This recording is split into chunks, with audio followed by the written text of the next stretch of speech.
नमस्कार दोस्तों, हमारी आज की कहानी है। सुबह सुबह राम प्यारी जी अपनी बहू पर चिल्लाते हुए, अरे कामचोर, तुमने मेरे कमरे में ढंग से पोछा नहीं लगाया। देखो बेड के नीचे कितनी धूल जमी है। कहते हुए राम प्यारी जी रसोई में आ जाती है। हे भगवान, बहू कितनी बार कहा है रसोई में खाना बनाने के बाद भी झाड़ू लगा दिया कर, गंदगी पसंद नहीं मुझे। राम प्यारी जी गुस्से से बोली, मम्मी जी मैं दूसरे कामों में लग गई थी, इसीलिए रह गया। वैसे भी सुबह एक बार झाड़ू पोछा तो लग ही जाता है। सुरभि बोली, बहू काम न करने के बहाने बनाने में तो तुमसे कोई नहीं जीत सकता। राम प्यारी जी बोली, मम्मी जी अब पूरे घर का काम, फिर कपड़े की मशीन भी हफ्ते में एक बार ही लगती है, बाकी दिन हाथ से धोने पड़ते हैं। अब बच्चों के अपने और आपके कपड़े तो काम खत्म ही नहीं होता। सुरभि बोली, बहू अब खाना बनाना हो तो बात अलग है। अब तो राहुल भी स्कूल जाने लग गया है। दिन भर हम दो तो प्राणी हैं। पहले हमारे समय तो सब शामिल रहते थे, पूरा दिन काम ही खत्म नहीं होता था, पर फिर भी रसोई में सफाई करते थे। राम प्यारी जी बोली, मम्मी जी सब शामिल तो थे, तो काम करने वाले भी तो ज्यादा थे। यहाँ तो सुरभि बोलते बोलते चुप हो गई। बहू पहले हर काम हाथ से करना पड़ता था, आज तो इतनी सुविधा है, पर काम करना चाहे तो। राम प्यारी जी बोली, मम्मी जी सुबह से लगी रहती हूँ, दोपहर हो जाती है, अब कभी कभी कुछ रह जाता है। सुरभि ने बात खत्म करने के हिसाब से कहा, बहू मेरे घर में ये सब नहीं चलेगा, काम तो मेरे तरीके से ही करना पड़ेगा। राम प्यारी जी तेज आवाज में बोली। सुरभि ने कोई जवाब नहीं दिया और चुपचाप काम करने लग गई। राम प्यारी जी के परिवार में उनका बेटा विवेक, बहू सुरभि और उनका 5 साल का पोता राहुल और पोती परी साथ रहते हैं। बेटी राधा की शादी 1 साल पहले ही हुई। सुरभि कभी भी घर में कुछ नया करने की कोशिश करती, अपने हिसाब से घर में कुछ परिवर्तन करना चाहती तो हमेशा ही राम प्यारी जी मेरा घर है कहकर मना कर देती। हालांकि सुरभि ने घर के हिसाब से अपने आप को ढाल लिया था, लेकिन कभी भी वह कुछ अलग करना चाहती तो राम प्यारी जी हमेशा उसे घर का ताना देकर रोक देती। दोपहर को राम प्यारी जी अपनी माँ से बात कर रही थी। आजकल की बहुओं को काम करने में जोर आता है, अब ये क्या जाने घर ऐसे ही नहीं बनता। अब मेरा घर है, जैसे मैं चाहूंगी वैसे ही रहना पड़ेगा। मैं भी समझती हूँ अपना एकाधिकार जमाने के लिए बहू जानबूझकर यह सब कर रही है। यह मेरे पति ने अपनी कमाई से बनाया था, इस पर सिर्फ मेरा ही अधिकार रहेगा। जैसा मैं इसे सजाना चाहूंगी वैसा ही सजा रहेगा। सही कह रही हो बेटा, सास को कुछ समझती कहाँ है बम्बे। सुषमा जी बोली, सही कहा, जब घर मेरा है तो यहाँ हुक्म भी मेरा चलेगा। राम प्यारी जी बोली। कमरे में चाय देने के लिए आते समय सुरभि के कानों में यह बातें पड़ जाती है। अपनी सास से बिना कुछ कहे वह अपने कमरे में आ जाती है।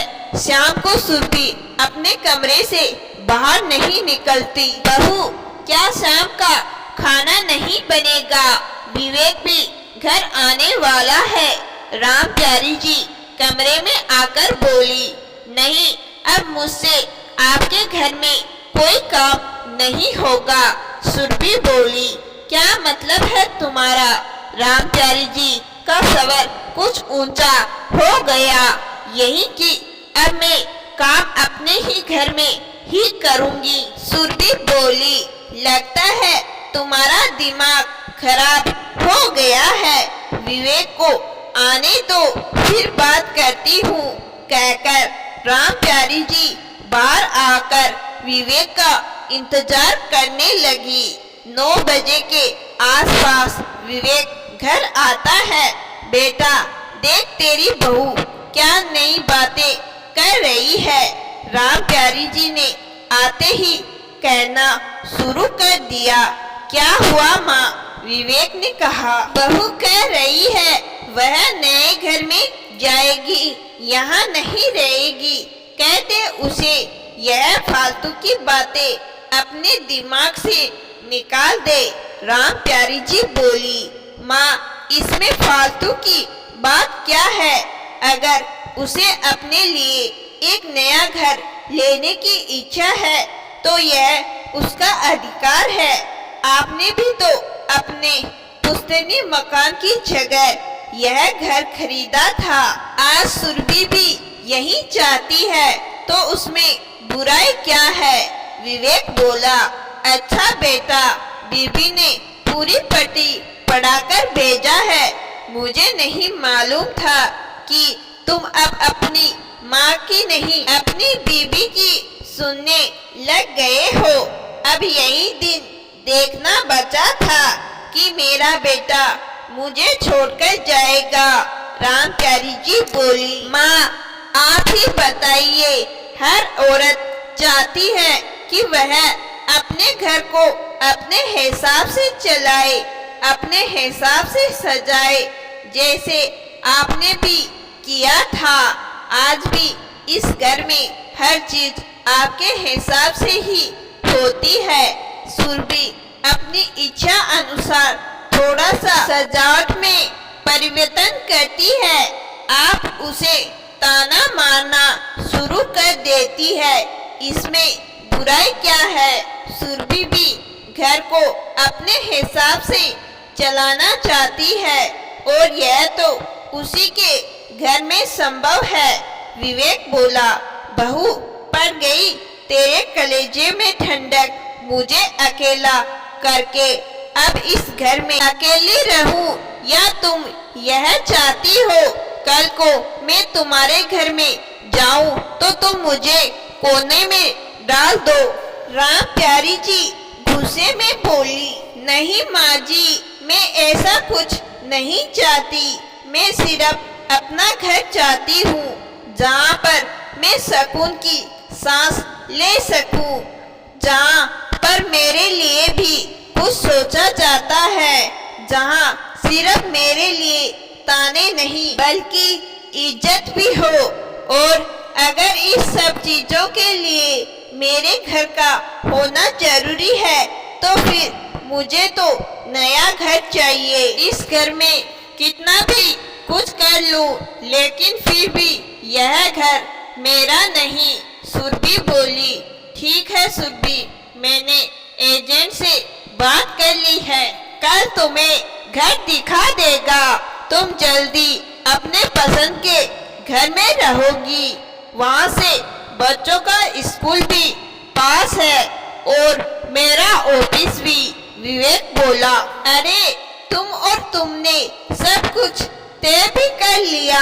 बहू तुमने तो पूरा कार्यक्रम ही बना लिया मुझ बुढ़िया को छोड़ने का। मैं कैसे इस घर में अकेली रह पाऊंगी तुम्हारे और बच्चों के बिना। मैंने और तुम्हारे पापा ने कितने मन से यह मकान बनाया था और आज तुम लोग बच्चों यह घर तुमसे है, मैं अकेली क्या करूंगी। बहू इतना बड़ा फैसला लेने से पहले तुम सोच लो, कहीं जल्दबाजी में तुमने कोई गलत निर्णय तो नहीं ले लिया। राम प्यारी जी अपनी बहू की तरफ देखते हुए बोली, माँ जी इसमें क्या गलत है? मैं समझ गई हूँ, औरत को अपने अस्तित्व के लिए अपने घर की जरूरत होती है। आप इस घर में मुझे बहू बनाकर लाई, लेकिन आज भी मैं इस घर का हिस्सा नहीं। यह घर सिर्फ आपका है और जो मुझसे जुड़ा ही नहीं तो मैं उससे अलग क्या होगी? सुरभि बोली, माँ सुरभि सिर्फ अपना अधिकार चाहती है, इसीलिए मैं उसे घर दिला रहा हूँ। काश यह अधिकार इसी घर में मिल जाता। विवेक सांस छोड़ते हुए कहता है, बहू मैं समझ गई तुम क्या कहना चाहती हो।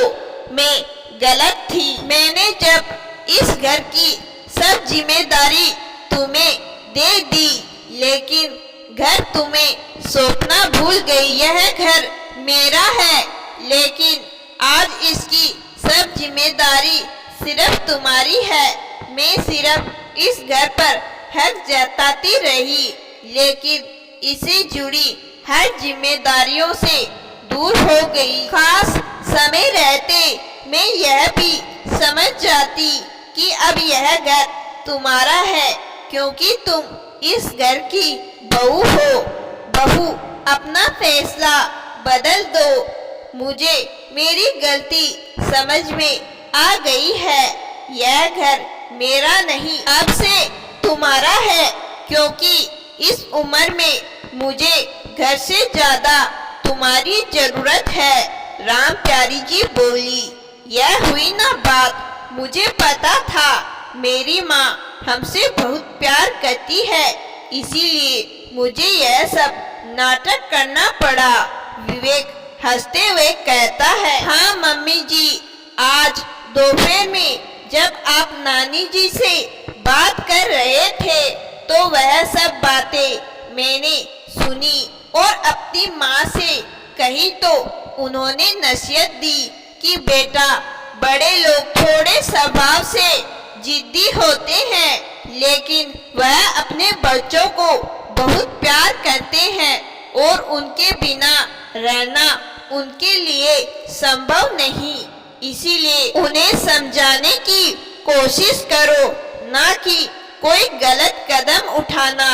तब मैंने विवेक से बात की और हम दोनों ने मिलकर दूसरा घर लेने का प्लान बनाया, ताकि आपको यह बात समझा सके। सुरभि बोली, मेरे बच्चों, तुमने मेरी आंखें खोल दी और बड़ी गलती करने से बचा लिया।